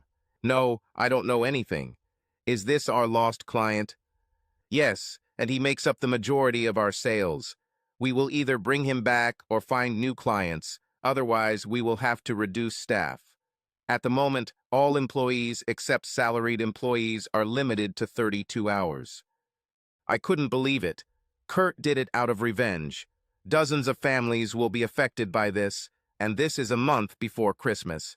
I can't believe he can do this. As the workday drew to a close, I heard 2 office women say, "It's all Sue's fault. She just needed to get some money on the side, and now we're paying for it." What? I thought. How did they know about this? Will everyone blame me? As I walked through the office, I noticed that people were looking at me with cold eyes. At the end of the day, I quickly went to my Yukon, but that didn't stop me from hearing some of my coworkers call me a bitch and a slut. I need to talk to Kurt. We need to get the 3M contract back. I drove to Kurt's work and parked next to his car again, waiting for him to come out. I got home from work and saw Sue's Yukon parked next to my car again.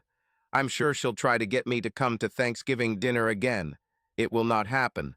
I don't want to be near her. I walked to my car and Sue got out of the Yukon. I immediately realized that she was angry. Now what? I thought. You vindictive bastard. This took me by surprise. What? Don't look at me with those innocent eyes. You're being an asshole and ruining people's Christmas just because you're mad at me. What are you talking about? I'm not ruining anyone's Christmas. The kids can see us both separately. I'm not talking about our children. I'm talking about the families of the people I work with. How could you? I do not know what you're talking about. We shouted at each other, and people coming out of work started looking at us. So, you didn't force your company to back out of contracts with my company just to spite me? They're cutting everyone's hours to 32 a week. That's really going to ruin holiday gifts for a lot of people, not to mention just paying the bills. I was surprised by what she said. I did not do anything. I have no control over who we buy from. Then it dawned on me, Eric must have done it. Wow, and he didn't even tell me anything. I didn't do it, but maybe your actions have unintended consequences. Maybe you should have thought a little more about the impact your actions would have on those around you. I got into the car and drove away. She was still seething with anger, but I had a small smile on my face. I felt a little guilty for her colleagues, but perhaps she needed that to see the error of her ways. He left again. I was getting more and more angry with him. Maybe it really was better for us to get a divorce. How was I going to fix this? People were already talking about me at work. I'm sure tomorrow will be even worse. I drove home and entered an empty house. I began to get used to its emptiness. However, I would like the children to be here so that there is life in the house. I have to make Thanksgiving a good day, despite their father being away. I started baking pies. It distracted me from my problems at least for a while. I really loved cooking, especially for my family. I couldn't wait to see everyone at home enjoying a big home-cooked meal. Kurt was going to miss it, or at least that's what I hoped now. I went to the apartment. It seemed empty, still very sparsely furnished. I kept thinking about what Sue said. I knew Eric did it. I'll ask him tomorrow, but I had no doubts. As I sat there eating my microwave dinner, I thought about what I would do for Thanksgiving dinner. I'll probably join other single people at Pizza Ranch. It won't be homemade food, but it's still good food.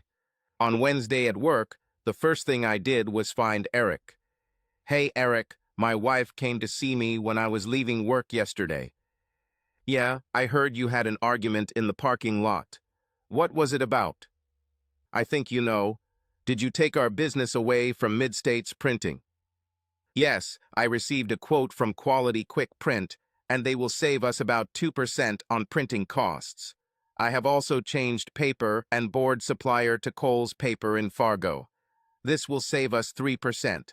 I'm sure David Perkins will feel this, as we don't use Heartland anymore. Wow, I didn't know you were so tough. Remind me not to cross your path. When someone hurts my friends, I do everything I can to return the blow. What about all the people in the Mid-States? My wife said their hours were cut. Well, I think Quality is looking for experienced people. What else have you done? I asked. That's all. I think that's enough. Wow, I didn't know I had a friend who had that kind of power. They say the pen is mightier than the sword. His pen just caused havoc to two people who hurt me. I almost felt guilty for sending letters with photos to the husbands of the other two married women David slept with. Almost let everything take its course. I was called into the boss's office just a few minutes after I arrived at work. Oh, damn, I thought. Sue, I've been told that you may know the reason why we lost the 3M contract. I looked at my hands that just a month ago touched my lover. Yes, I knew it was because of me. I raised my head. My husband denies knowing anything about it, but I'm sure it's in retaliation for what I did. What have you done? He asked, but I knew he had already heard, judging by the expression on his face. I cheated on him with David Perkins. Why did you do this? He asked. I'm getting older, and the attention of a young man who was 10 years younger than me made me feel wanted. Well, that wish could have cost us all. I'm sorry, I'm so sorry. I ruined my life, and now others are paying for my mistake.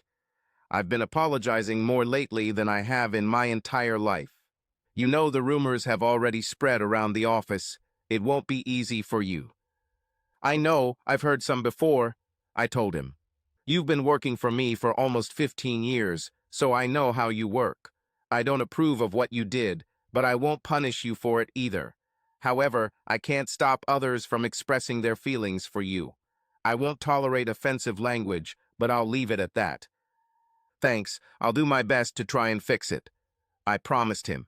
This will be a significant step towards your forgiveness, he said. Thank you. Well, at least I kept my job for now.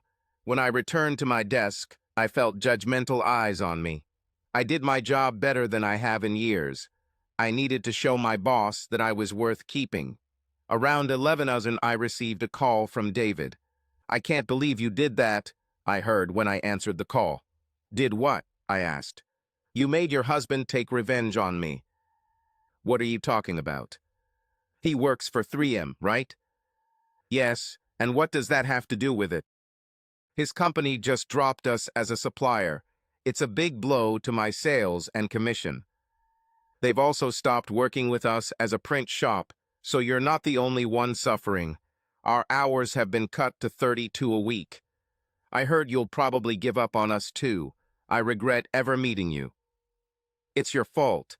You're a woman hunter, preying on married women. In fact, I heard that I'm not your only prey. You have at least 3 other women, 2 of whom are married." "Who told you this?" "My husband." "So he was the one who sent the letters to their husbands. He's taking revenge on me because his woman can't stay faithful. All of you women are like that. I regret that I ever met you. If I don't lose my job, they'll probably give me the worst part. Tomorrow is Thanksgiving Day. Nothing to thank for. 26 years of marriage down the drain. I called all the kids and invited them to come over, making them promise not to tell their mom my new address. Let's see if they come. I woke up early, partly because I hadn't slept well, and partly because I had to put the turkey in the oven and start preparing the rest of the meal. I doubt I'll see Kurt, but I still hope. He might feel guilty for not coming when all the kids are here. Around noon, the children started arriving. The food is almost ready. "Is Dad coming?" Julia asked. "I don't think so, honey, but we can hope," I said. "I'll call him and invite him again," she said. I knew it was probably a futile gesture. After 26 years with him, I knew how stubborn he was. Judging by the tone of the conversation, he again refused to come. "Well, let's sit down and enjoy lunch without him," I said. We sat down and were halfway through finishing when Julia said, "I can't believe he's so stubborn. He should have at least come to Thanksgiving dinner. Then we could all talk it out and maybe reach forgiveness. Dad is offended. His wife betrayed him." Glenn said, looking at me. I saw that he was angry with me. "It wasn't a marriage for the last 3 years. They fought all the time, and then they just stopped talking," Rachel said. Then, looking at me, she added, "I'm sorry, Mom. You know it's true." "What happened, Mom?" Glenn asked. "Why did you start quarreling? Did you cheat then, too?" "God, it hurts. My kids have seen the destruction of our marriage and think I cheated 3 years ago." "No, we fought about something else. I was faithful, well, at least until a month ago." "Why did you do that, Mom?" Julia asked. "Well, like you said, your dad and I haven't been getting along lately. We were more like neighbors. One man started flirting with me and asked me to dinner. I thought, what's wrong with that? So I went with him. We did this every week for several months.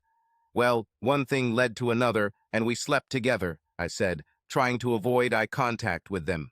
"Now do you want him to forgive you and everything continue as before, as if nothing happened?" Glenn asked. "I know it's not that easy, but I really want him to forgive me. I've apologized over and over again." "He should forgive you," Janie said. "What?" Glenn exclaimed, looking at her as if she had gone crazy. "If he loves her, he should just forgive her," she said. "How can you say that? Loyalty is the cornerstone of a good marriage," Glenn said. "Love is the cornerstone. You can't build a relationship on loyalty alone," she said. "You're right, love is the cornerstone, and if you love someone, there's no way you'll change," Glenn replied. "But love conquers all. If he loves her, he will forgive her," she repeated. "So you think that if you cheat on me, I should just forgive you? If you love me, then yes." "Are you going to cheat on me?" Glenn asked, accusingly. "I don't think so. I don't have such plans, but no one can predict the future," she replied. "So you can't say you'll never cheat on me." "I can say I'm not going to, but if everything people said was true, we wouldn't have divorces. Everyone would stick to their marriage vows. For better or worse, for sickness or in health, until death will not separate us. What about giving up all others? That too, she replied. You must be willing to love and forgive those you love. I saw it was going too far, so I said, let's not talk about it now. Let's just be grateful that we're all healthy and can spend time together. I saw the look on Glenn's face. It was as if he was looking at Janie in a new light. As they say, the flower has faded. I'm sure they'll work it out, I told myself hopefully. The kids came to see me after spending time with Sue. I was glad to see them. There was tension in the air, but I hoped that it would pass with time. I didn't talk about their mom at all. We just talked about school and Glenn's new job. My children are now adults with their own lives, no longer my babies. How quickly time flies. As they left, Glenn hugged me and quietly said, Dad, I need to talk to you. I'll call you tomorrow. I smiled and pretended he didn't say anything. I wonder what he meant. I spent the rest of the day watching football and reminiscing about Thanksgivings past. On Friday, I received a call. Dad? Hey, son, what's wrong? Dad, I think I need to break up with Janie. What? I said. Why, have you always been crazy about her since you first met her? Dad, yesterday Mom had a conversation about the upcoming divorce. I was sorry to hear this. I hoped that Sue's and my problems would not cause problems for our children. Just because your mother and I couldn't be together forever doesn't mean you have to give up hope on your own relationship. Dad, we were talking and Janie kept saying that you should just forgive Mom. When I asked her about what Mom did, it didn't seem to matter. She had this attitude that if this happened to her, I should just forgive her too. When I asked her if she was going to cheat on me, she said, I don't think so, but I can't predict the future. I was shocked by this attitude. I know Glenn loves Janie, and I believe Janie loves him. Was she being realistic, or did she like the idea of love conquers all, so much that she pretty much let her do whatever she wanted, and then expect forgiveness if you love me? Son, I think you two need to work this out. Go to marriage counseling or something, but I think you both need to be on the same page about this. You both need to go into marriage with a clear understanding that there are things that, no matter what, you will never do. I don't even want to talk about marriage with her until I get that assurance. I understand, I said. Consider premarital counseling. Thanks, Dad. I'll think about it. I hung up the phone, thinking about what my son was going through, the questions and doubts. This was something he would have to deal with on his own. I was worried about Janie's attitude. Will she cheat on Glenn? Will she be expected to forgive her no matter what? What if the situation were reversed? What if Glenn cheated on her? What if this happened multiple times? Will she continue to forgive him?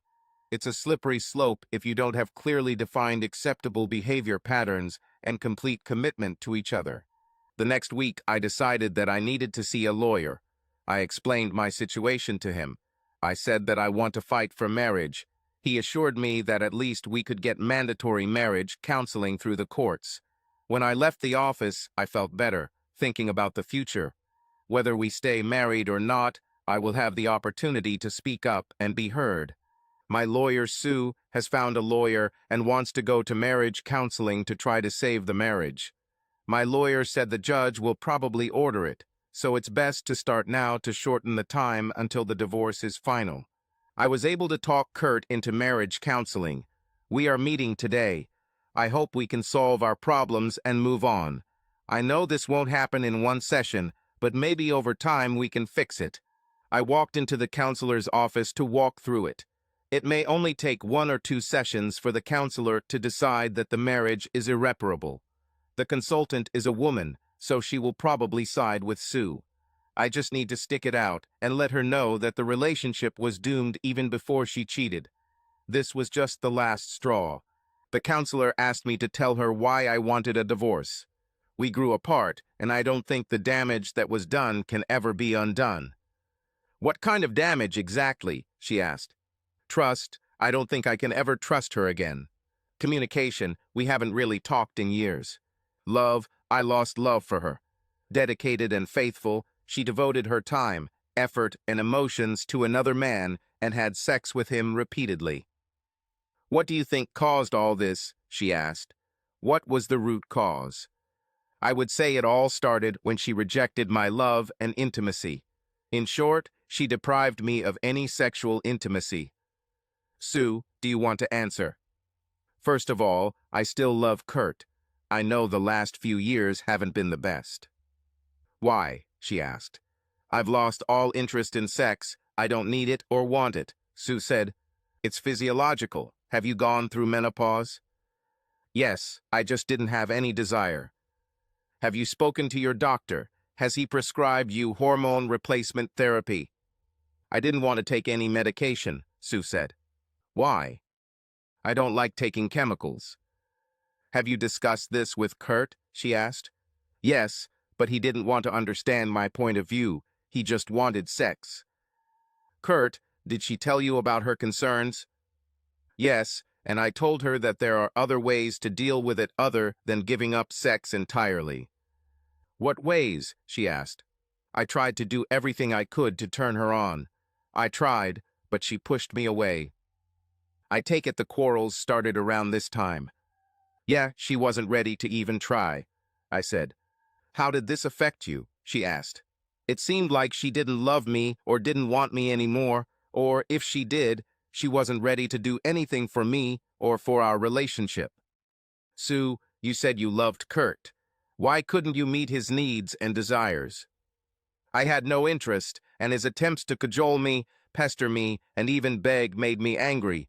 Why couldn't he just understand that this was no longer part of our relationship? Sue, physical intimacy is a normal part of marriage and a way for two people to express their love for each other, she said.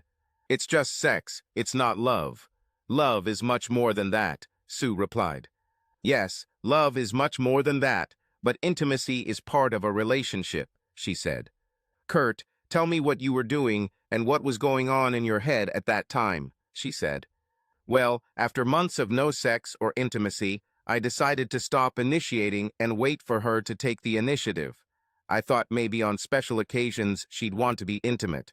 I thought maybe for Thanksgiving, when we'd see how much we have as a family, she would want to be intimate, but that didn't happen. Then Christmas, maybe I'll get a gift from her for Christmas, but that didn't happen. Then New Year, let's start over, but that didn't happen. Valentine's Day, the most romantic day of the year. We went to dinner, just the two of us, but again, nothing happened. Then my birthday, nothing. It's her birthday, nothing. Finally, on our anniversary, we went to dinner and danced again, but again, nothing happened. From that moment on, I just zoned out. When we talked, it was without emotion and in a business-like tone. Conversations were about things to do around the house, doctor's appointments, or whether we were going to see friends for the weekend. We became more like roommates. Sue, what do you say about this? She asked. I didn't know what to say. I felt embarrassed by what Kurt said. He made me into a cold, uncaring bitch. I can't believe he looked at every event as an opportunity for sex. Was this all he was thinking about? I didn't know that. I just thought he accepted it. It wasn't that important to me. Why should it be important to him? I began to understand what was going on in his head. He thought that my refusal of physical intimacy meant a refusal of love.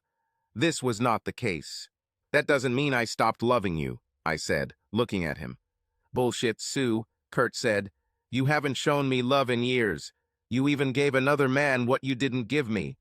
How does that show that you still love me? I don't think you hated me, but I think you were just. No matter what. Now it's mutual.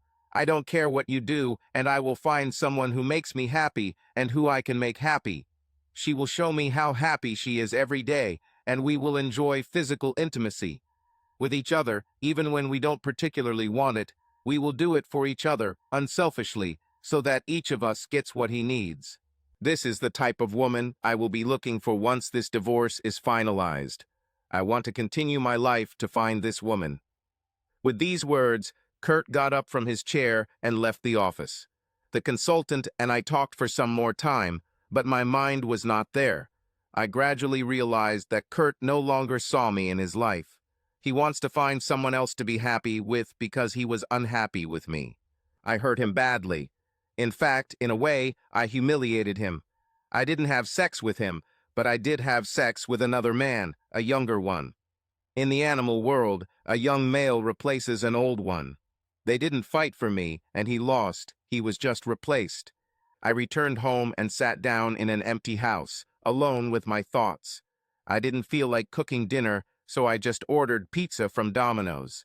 While I waited, I relived the last few years. I saw it now. Kurt tried to show me his love, but I refused him. It wasn't just the act of sex, it was intimacy, physical and emotional. The doorbell rang, and I went to open it. There was a delivery man standing in the doorway. He was older, not much older than me. He looked familiar. "Sue Randolph?" he asked. "Yes." "I thought so. Thank you very much." "What?" I asked.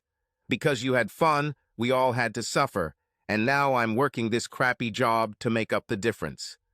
"I hope you like the pizza," he said with a strange expression on his face. As I closed the door, I looked at the box of pizza in my hands. Did he do something to my pizza? I didn't know, but I threw it in the trash. In recent weeks, after cutting hours at work, I've been the target of hateful looks and hushed comments from coworkers. The work was becoming unpleasant, but it was my fault. I deserved it.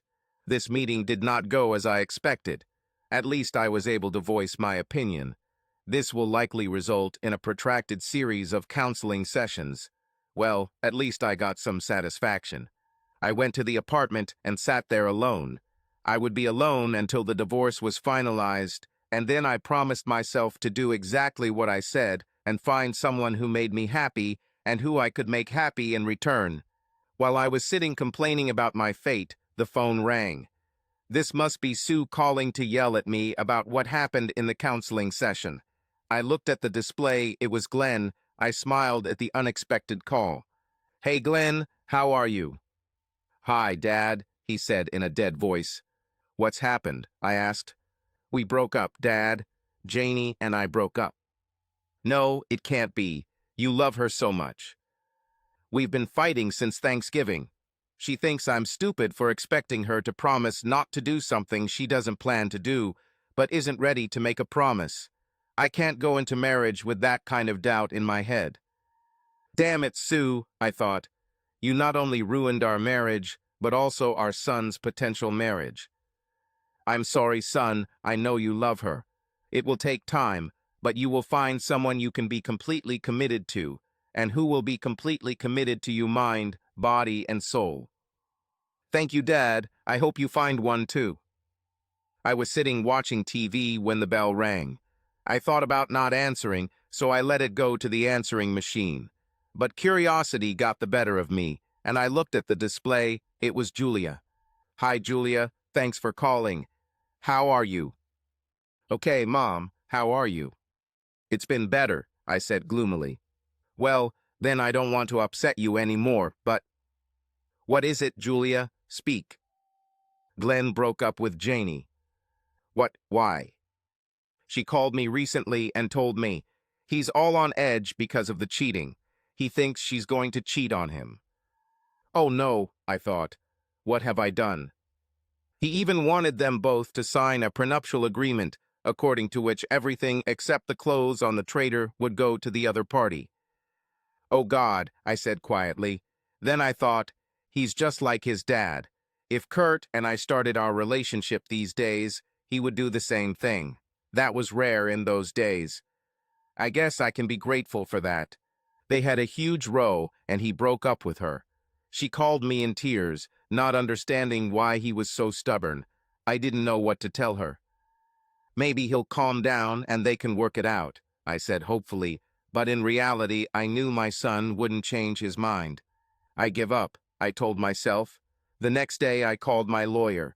I told him that I was ready for a 5,050 division of property instead of 7,030, and also changed the reason for the divorce to irreconcilable differences. If Kurt agrees, I'll sign the papers right away. I knew that fighting was simply delaying the inevitable. I hoped he would see this as a good compromise. My lawyer called me, and we got an offer from Sue's lawyer. She offered to stop counseling sessions and sign divorce papers if we changed the property division to 5,050 and the reason for divorce to irreconcilable differences. I told my lawyer, there is no way I will accept this offer. She can't hide her infidelity by changing the reason for the divorce. Remind her lawyer that we have a photo and a private investigator's testimony that she was at a B&B with a man who didn't being her husband and they were naked on the bed. I will agree to a 5,050 split if she accepts another reason for divorce. He said he would talk to her lawyer and see what could be done. I told my lawyer to accept it. I've almost decided that I won't stay in this city once it's all over. St. Paul was nice when we lived there. Maybe I'll go back there, or maybe I'll go to warmer climes. Either way, I won't have to deal with people in this city who despise me anymore. I thought about the past year, how everything has changed. The next day at work, a new salesman from Heartland Paper came to try to get our business back. I asked him where David was. In the hospital for at least another day or two, he said. Why? I asked, trying not to seem too worried. He was beaten.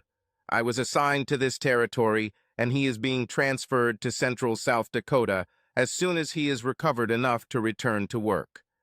Do they know who beat him up? No, he said 2 people attacked him from behind. He didn't see them. Wow, I wondered if Kurt might have had something to do with this.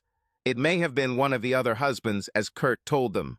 I should call David to see how he is, but it might be misunderstood. I'm done with him.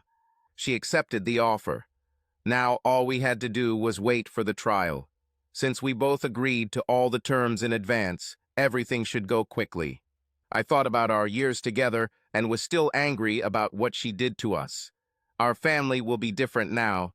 I wonder if we'll ever be able to communicate normally again. The house was so empty that I was even happy about the upcoming sale and division of funds. The empty house made me think too much. I would turn on the TV and watch endless shows, but my mind would always wander. When I accepted David's invitation to dinner, I said to myself, what's wrong with that? Now I know. Somewhere in America, a middle-aged married woman is right now accepting an invitation to dinner from a man who is not her husband. She asks herself, what's wrong with this, if only she knew. Subscribe to our channel so that your love doesn't cheat on you, and go ahead and listen to the next story, because this story is nothing compared to the next one. If you're under 18, don't even think click to the next one.